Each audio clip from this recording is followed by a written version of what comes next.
તિરુપતિના પ્રસાદ મુદ્દે લેવાયો છે મોટો નિર્ણય। પ્રસાદમાં હવે નંદિની ડેરીનું ઘી વાપરવામાં આવશે। તિરુમાલા તિરુપતિ દેવસ્થાનમે ઘી મુદ્દે નિર્ણય કર્યો છે। ઘીમાં ભેળસેળ કેસમાં મંદિરે તપાસ સમિતિ પણ રચી છે। ઘટના માટે કોણ કોણ જવાબદાર છે તેની તપાસ કરવામાં આવશે। ઘીની ટેન્ડર પ્રક્રિયાના નિયમો ન પડાયા હોવાની માહિતી। કોન્ટ્રાક્ટરે ઘીની તપાસનો રિપોર્ટ સોંપ્યો જ નહીં।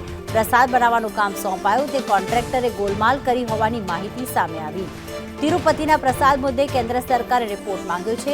આંધ્રપ્રદેશ સરકાર પાસે કેન્દ્ર સરકારે રિપોર્ટ માંગ્યો છે।